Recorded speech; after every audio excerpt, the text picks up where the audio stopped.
Welcome to On Health with Houston Methodist. I'm Zach Moore. I'm a photographer and editor here, and I'm also a longtime podcaster. I'm Kim Rivera Houston Weber, and I'm a copywriter here at Houston Methodist. Zach, when was the last time you were in a third place? Third place. Well, first of all, third places is a terminology that I was unfamiliar with until I started seeing articles about how we're losing our third places. I'm like, what are we losing? Where are they going? What are they? That sort of thing. And I really had to stop and think about the last time I was in a third place, because I don't think in those terms. I don't think we as a society think in those terms. But when you think of a third place, what's the first thing that comes to mind for you? For me, it's probably always been the library. I'm actually a librarian by my education. Mhm. And, I kind of grew up volunteering in libraries. I was a library page, all of my jobs until, I started the transition into content Mhm. were all in libraries. Mhm. And so it's still one of my absolute favorite places to just go get lost in. I enjoy going to them when I can, but it's very rare these days. I used to go a lot when I was a kid. But to me, it's more like a nostalgia thing now to go to the library. Like, oh, wow, I remember being in this library, this monument to a lost civilization of books and physical media.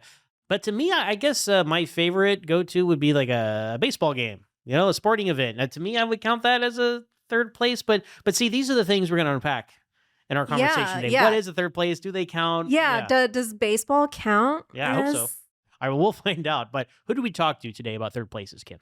Yeah, we spoke with Dr. Namrata Vasquez. She's a psychologist here at Houston Methodist. There are many trend pieces online right now talking about how many of us are craving in-person social experiences, probably to combat loneliness and isolation. But the reality is that I think we've lost a lot of the spaces that we can get together and build community and have different experiences together. So to start our conversation today, I'd really like to know what is the definition of a third place? Yeah, that's a great question. So a third place was first conceptualized, I guess, by a sociologist many, many years ago named Ray Odenberg. And it's the idea that there's a place beyond our home, which is our first place, our work, or our school, which is often the second place, if applicable, where we can engage with others. And really, it's about social support. We use the term social support very often in psychology to describe all of the different forms of meeting our social needs. And a third place is one way to do that. So there's some key characteristics of a third place that I think are important to mention. And this is also kind of going back to the way it's been defined historically, but it's usually a neutral ground. So it's important that it's public, it's accessible to many people. It's not very high maintenance, like it's easy to be there, right? There's not a lot of required of you. There's no tasks you have to be completing like there are at work and home a lot of the time, right?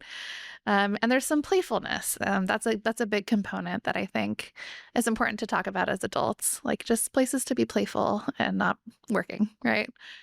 Yeah, just thinking about it from your definition, it does seem like to meet all of those characteristics, I'm having a hard time listing those kind of places for myself. Yeah. I'm curious to know, so why are these spaces important for us? And do they benefit our health in any way, whether it's physical or even our mental health? Yeah, absolutely. And the types of places that can be third places can be, physical in nature, like it could be gyms or walking clubs or run clubs, which have been on the rise in the last few years, especially after COVID. Or it can be more chill, like a cafe or a coffee shop or a restaurant. So there can definitely be benefits to your physical health, depending on the type of third place that you're attending. But certainly for our mental health, it's a really crucial way of meeting social needs that are hard to meet otherwise. We all have needs socially, whether we need a lot of people in our lives or even just a few. We need folks that we can engage in small talk with, like acquaintances and just pleasant people, right? Just exposure to the world. Yeah. That's really important. All the way to the other end of the spectrum where we have close friends and intimate partners and people that we rely on more emotionally. So the third place, thinking about that spectrum of social support, can be really important in terms of how we meet those Yeah. needs. You've talked about what a third place is. Would you describe what a third place isn't? Yeah. Yeah. Another question that comes up often is like, does online community count? And so I think that's a tough one. Are you thinking about just being online? You're not really connecting with people necessarily, right? I think if thoughtfully done, there's been some conversation and almost no research, so that needs to happen, right? But there's been some thoughts about how like a thoughtful community online can maybe resemble a third place. So that could be like a support group, a passion project you're working on with people online. Thinking about like that laughter, playfulness, is there some kind of topic you're bonding over? An actual group, right? Potentially that could have some of the benefits of a third place. But things like social media on their own, you're not really connecting with people. It feels like we are sometimes, right? Like we're seeing the content that they're creating. But is that real social connection? I think it definitely doesn't have the same benefits. Yeah, you bring up because so much of, especially with social media, it's passive, right? So you're seeing the updates of friends or that coworker from like 3 jobs ago. Oh, that's what they're up to now. Which kind of leads me to this question, which is, I saw that, or I read that someone said that social media or digital connection is kind of like a snack, but in-person conversation or community is like a nutritious meal. Sure. How true or not true is that statement? That's a fun one. I mean, like any metaphor, it probably has its limitations.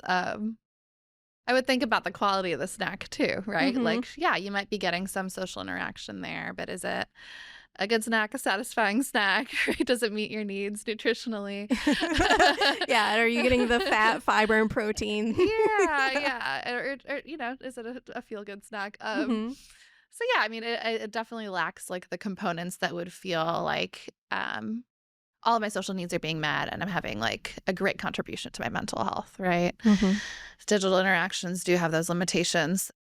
That being said, are they better than nothing? Some would argue that like there is some kind of interconnectedness that has been beneficial, right? From being able to connect with people all around the world. I think, again, like that thoughtfulness piece is really important. Are you connecting with your family members across the world or a friend group, a meaningful, quote unquote place to gather? That is going to feel very different than, like you said, passively engaging with strangers or people that you don't know. Not to say there's no benefits to that, but that doesn't really meet our social needs a lot of the time. What I was surprised to learn is that even when we have access to things like libraries and parks, Americans aren't necessarily utilizing them. I saw that half of Americans say that they seldom or never visited a park in the past year. And with libraries, it was even more stark. 63% said they seldom or never visited a library. And it was less than 20% said that they visited more than twice a month. So, if we know that social interaction and spending time in these third places give us benefits to our physical and mental health, why aren't we going? Yeah, that's such a good question. I mean, I think there's a lot of different reasons. My first thought kind of comes to the anxiety that people feel after COVID to some degree, but maybe also in general, like this was an issue before that as well, with engaging with people in a community where we have grown up so much online, at least like, newer generations are connecting online more than ever before. And so I think it can be very anxiety provoking to enter a space or a group or a community that you don't know. to know if you're going to like the people, what they're going to think about you, right? Or is this going to be my kind of people, right? We have all these fears and anxieties. And I think definitely after the pandemic, we definitely saw a unique type of anxiety with people trying to come back to public life. Like we lost our abilities a little bit. You know, there were conversations about folks feeling more awkward or socially anxious than ever before. And so I think that's definitely played a role as well. Is that something that can be worked on? Of course, right? But Yeah. I think that can be a big barrier. And then kind of growing up in a more individualistic society, I think, is another barrier. You know, there's this idea of the third place across the world. And so there are communities where you see less stark metrics than those that you've described, you know, in communities where people live closer to each other and there are more quote unquote public third places. But the way that we're kind of structured here, it often can be very spread apart, right? Suburbs are very far from one another. Even in Houston, being such a big city in terms of population, it's fairly spread apart. Yeah. You know, it takes a long time to get from one area to another. And so I think that makes it harder. We have to be more intentional, and sometimes it's just easier to not, right? Yeah. Yeah. You know, one of the things that Americans love to do is we love to work. Absolutely. And so it makes sense to me, at least, that many of us might default to the second place, work, to find like friendship, to find community. And, you know, we've also built this kind of hustle culture, or where you should have like a side gig or something going on in your evening hours, that I think, to me, kind of blurs the lines between labor and leisure. So I think folks might feel like they need to monetize something that is just a hobby for joy. Yeah, absolutely. Or take on extra work. So could you talk about the importance of a healthy balance between both work and our personal lives? Yeah. And I think the way you described it is so correct. Like that balance, sometimes it's like a false dichotomy if we're at work all the time and we're eating dinner and lunch at work, right? There's this idea of a balance that sounds really nice, but it's just not the reality for a lot of people. And sometimes that's due to financial limitations. Sometimes it is more of a cultural thing, right? Like, let's do the hustle culture, like you said, or monetize my hobby, and not just have that as like an enjoyment, but I can make something of this. So it's such a tempting, I think, tendency for folks. And that balance is really important. Yeah. Can a second place be a third place? I think that's a really important question. You know, after COVID, there was this rise of like co-working, you know, places, and also the rise of remote work, which we haven't talked about yet. But I think that was another response to maybe the isolation that comes with working remotely, right? We're actually physically far away from people when we used to actually work physically together, and there's benefits to that too. So I'm not saying it's necessarily bad, but the co-working, I think, is a way to bridge that a little bit. And a lot of people do describe co-working places as like a third place, even though it is technically a second place. But I think what's neat about some of these places is that there is like a recreational component, right? Like the pickleball court or like a break room or whatever.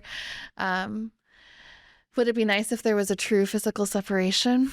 You know, sure. But if you're actually engaging with people that you think, you know, are enjoyable, bring out that playfulness, you feel kind of like an equal there, you feel safe. I mean, arguably, you are meeting some of those needs that a third place would meet. Yeah. And to the point about the co-working spaces, if you're just physically going to be in a separate place in your home and you're keeping your earbuds in and you're not interacting with anybody, is that co-working space a third place? Yeah, I would say no, right? You're not getting to engage in that shared humanity piece and that conversation and chatter that again, is like not task oriented. That's another Mhm. big piece of it, right? We're not working together to meet a work goal. That can be enjoyable, great if you like your team, that's a good Mhm. thing. But part of the nature of a third place is supposed to be kind of recreational in nature. Like you're not pressured to do anything. And what you described about monetizing hobbies can also be where that shifts. Like, are you part of a pottery club for fun, or other types of hobbies for fun, where it feels playful, creative, mindful, right? Mhm. Versus the pressure of having to produce and monetize and meet orders and take that on. Of course, if you want to do that, that's fine. But it is a completely different experience for a lot of people.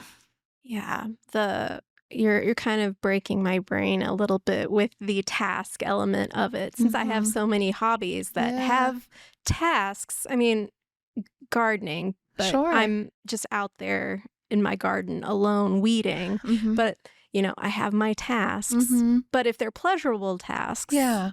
is that okay? Yeah. Yeah. Absolutely. I think that's the piece. Does it feel playful? Is it fun? Could you do that with other people in a way that doesn't feel pressuring? Those pieces are so important. If you're gardening and telling yourself, I have to do this and I hate it the whole time, right?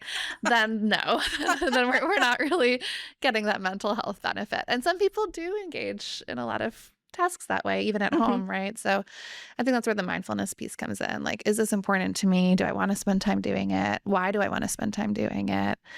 Um, how could I make this enjoyable for myself? Do I want to meet other people who enjoy this, right? That's a very different experience than feeling that pressure, like I have to do this. Yeah, and kind of to the point about pressure and many folks feeling that even with our private time, we still need to be working toward our life goals, whatever those might be. Yeah. Um, if all of our third places are tied to, or groups as well, if they're all somehow tied to our profession, is that okay? Yeah, that's a tough question. I mean, I think it sort of reminds me of like the conversation of self-care, like we've kind of lost the ability to do things. Or I don't know if we had it to begin with, but but it's hard to have the space and time created to just do things that are just for health, for feeling connected to your body, to feeling connected to your mind in a way that isn't urgent, right? And so that piece, I think, is sometimes lost when work becomes like your entire identity, or anything becomes your entire identity. That part of nurturing ourselves. If your work feels that way, like that can be true, right? Um, feels really nurturing, fulfilling, and there is room for that kind of self-care, pouring into your own cup, whatever you want to call it, right? Um, Perhaps that would be fine.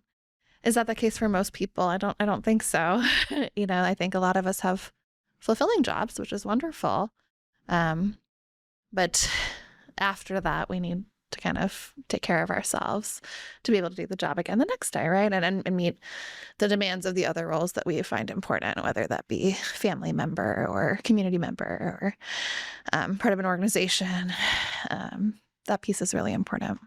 Yeah, taking the time to really make sure that you're taking care of Yeah. of yourself, I think is something that we kind of might lose in the forest for the trees, as it were. And the third place can be a means of doing that. Other spaces that we haven't mentioned are like beauty parlors, barbershops, nail salons. Like a lot of third places historically have been places where you do take care of yourself a little bit, right? And self-care doesn't always have to be that way. It doesn't always have to be expensive. But do those places count if you do them regularly? Yeah, I mean, I think a lot of people do get that community element, feel connected to people they wouldn't otherwise see. Same with like the fitness or the running clubs or the walking clubs. We get to meet our own physical needs, take care of ourselves, and have that social component. So it's nice when you can kind of find a two for one, right? Yeah, no, Um, it makes total sense that, going and getting your nails done and maybe enjoying some light to moderate chisme, Yeah. gossip Uh-huh. with your nail technician. I Sure. mean, that sounds like a fun afternoon to me. Yeah. Bringing in know? that playfulness, that connectedness. Yeah. Yeah. Um, and kind of to that point, when we're seeking out third places and groups, how important is it that we're seeking belonging in groups and organizations that are tied to our beliefs, whether our identity, wellness, or leisure? How important is it? Yeah. That's a great question. I think it's always important to have a space, right, where we feel connected to those that maybe identify or believe the way that we believe or identify. Does that have to be all of your spaces? No, right? And so I think it might differ based on the person. If you feel like you have that community outside of your third place, maybe within your family or at work, you work in a place that's related to your identity, right? You might have those needs met. And it might be nice to feel that connectedness with a diversity of humans that are different than you. That piece, I think, is still really important for us to feel safe and connected to the world. But if you don't have that, then of course, yeah, having a third place that brings in people into your life that believe or identify the way that you do, or have some kind of commonality, right, can feel really important. And that is also where you find a lot of third places, organizations, support groups, like we've talked about. Even things just like hobbies, like, ultimate frisbee groups, things like that, pickleball leagues and whatever else is going on these days. Yeah. So I think that can be a really nice way to come together. And when people do have anxiety about going into, building their social support system, that can be a really nice way to combat some of that. Like having something in common with the people that you're engaging with can be a nice way to have that initiative, those initial conversations when you're feeling anxious. I saw an article that suggested a third place resolution. And it was simply, I will leave my house and be with other people in person, on purpose, in the place where I live. Oh, that's nice. The author suggested spending at least an hour a week going to a local third place, local to your own community, and just trying to interact with folks there. Yeah. They recommended strategies like taking a book or just simply saying hello to the staff or learning their names, etc., etc. Yeah. If someone wanted to adopt a practice like this, where we're trying to meaningfully engage in others at a third place, how should we approach it? Yeah, that's lovely. I think it's important to consider, like, one, what your options are first, and then two, what are you comfortable with? If there's a really high level of anxiety, or discomfort or fear of safety, like a lot of these things that come up, right? Starting really small is a great way to start. It doesn't have to be that you rip the Band-Aid and go to a concert or something like that. And there's also this idea of direct and indirect contact, socially, and indirect meaning like you're around a lot of people, but you're not necessarily having to interact a ton. Going to the mall, going to the grocery store, going to the park, but walking alone, like those are still means of social support or social engagement. That can be really helpful as a starting place. And then maybe you work yourself up to having a conversation if that's something that's important to you. So yeah, I think start by figuring out what all the options are. Sometimes I'll tell folks to make like just a really long list of possibilities, right? Just all the things available to you, whether or not you would really want to do them, but like what's feasible, what can you afford, what's available, what's free in your community, do some sleuthing on the internet, try to find all the options. And then from there, we can think about what's appealing, what would meet a need for you, what even feels possible. And then even from there, you can break it down much smaller. Let's say you want to go to a book club. Maybe you just start following their page first. You figure out where the cafe is. You go to the cafe on a non-book club day. Like you can work yourself up to a lot of these things. It doesn't have to be like you immerse yourself, because then it starts to feel like a task, right? If it's too big. And so starting kind of small is usually my recommendation if you're starting something that feels overwhelming for whatever reason. You had just said a concert. So I'm curious to know, like, if we're thinking about venues like that where you might go see a music concert, or I love baseball. So is going to a baseball game, am I going to a third place when I do that? Yeah. I think there's that conversation on like indirect engagement in third places that would maybe suggest yes. Like, are you around people that you wouldn't normally interact with?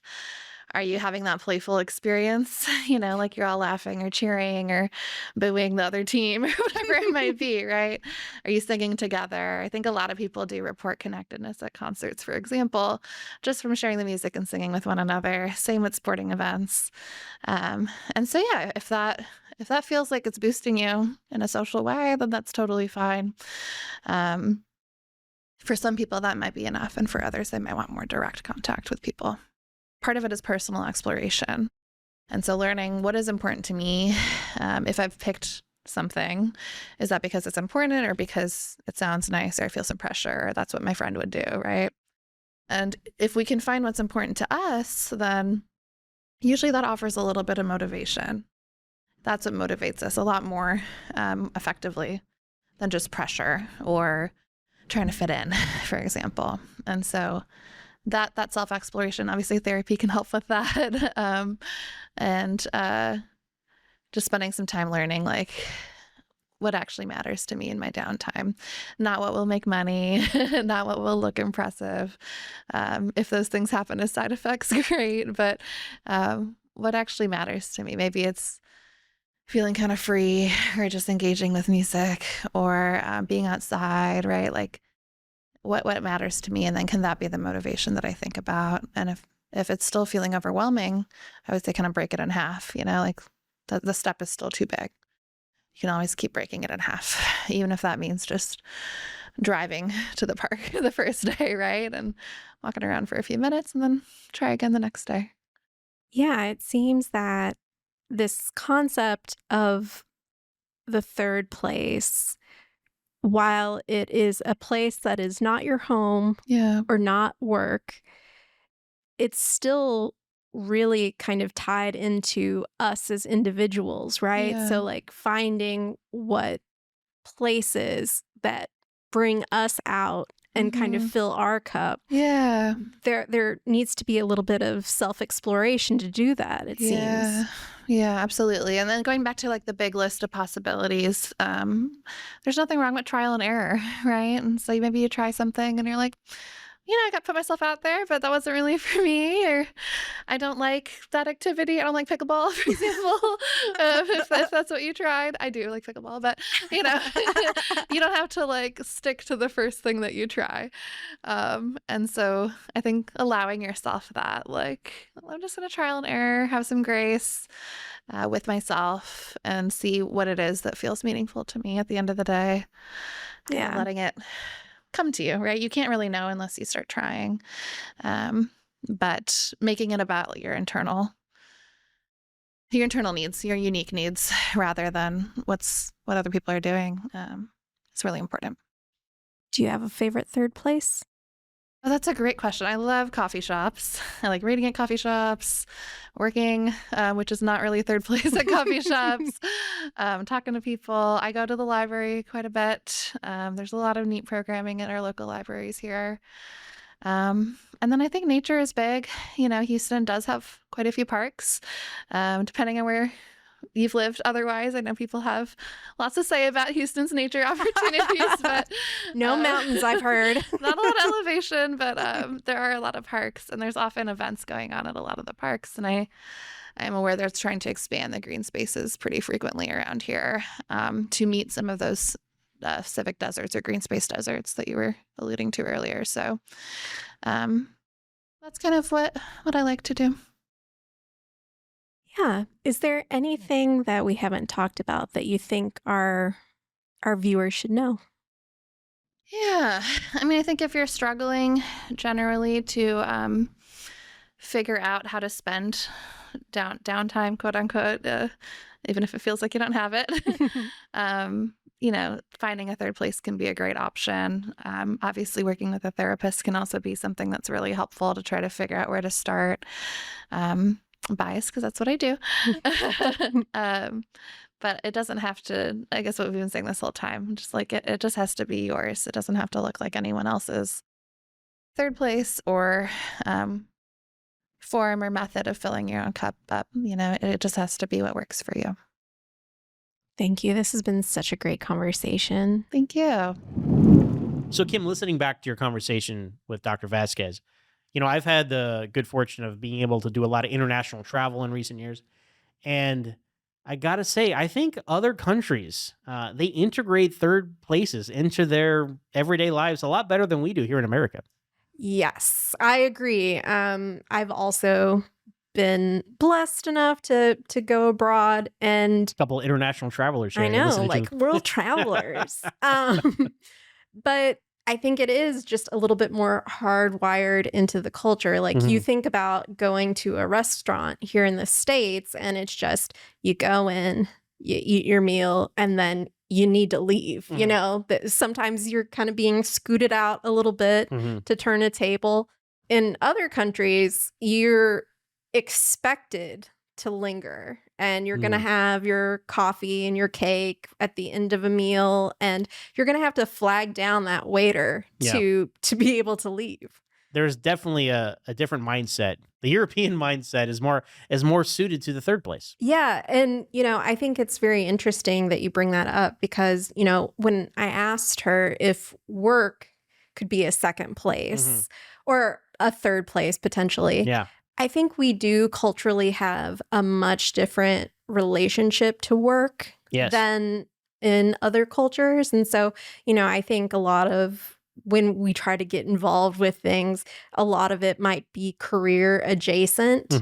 And so that was something for me that I took away that helped me is that, if something starts to feel like work or starts to feel like a task, maybe that isn't your third place. Yeah, you guys talk about hobbies, right? And having having a show for it, you're working towards something. And look, I mean, we all have the things that we want to feel accomplished. Like if I'm going to spend a lot of my free time on something, on the other end of it, and I want to say, hey, look, I accomplished this. But even that is not, necessary for relaxation. It can be healthy just to really unplug and have no objective. Right. And that's why I'm glad you guys brought up sports and how going to a baseball game, for example, is a nice relaxing thing. I know we're both big baseball fans, and it's just something about going to the stadium with your friends. And you sit there and it's just part of it. You talk and it's the whole experience. It's really very communal. Yes. Because especially if you are in your team's home stadium, like you might not necessarily know the person next to you, but you still might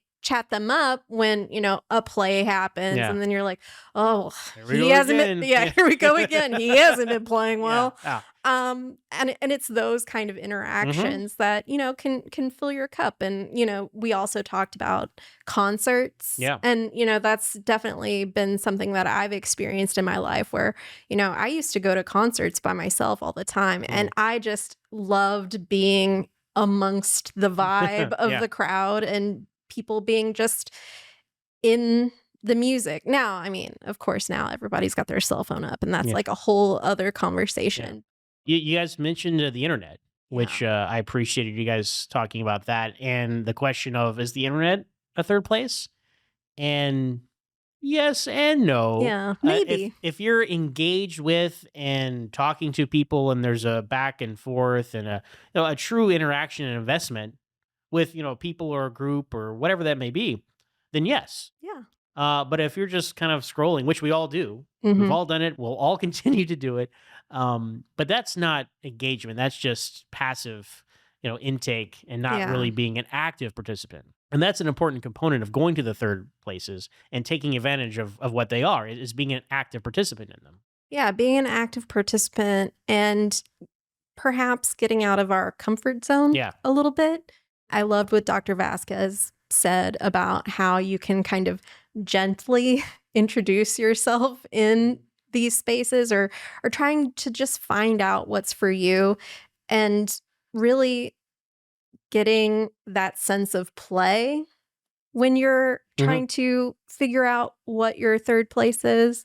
It shouldn't feel like a burden. It shouldn't feel like, ugh, I should do this. See, that kids understand this. That's why kids go to the park with their kite and their ball, and they're like, you know what? I'm here to have a fun time today. Yeah. And as adults, we're like, we feel guilty, right? Because we feel like we should be doing something more productive when this is an important part of our health, right? Because our social health, it's an offshoot of emotional health, but it is probably the most neglected pillar of health these days, right? I mean, we've come a long, obviously physical health speaks for itself. We've come a long way, fortunately, about mental health. That had been ignored for far too long. And I feel like finally as a society, we're giving it the proper attention and respect it deserves. And then, emotional health is up there too with the mental health. And then the social health, right? Yeah. And it's probably the one that's easiest to overlook.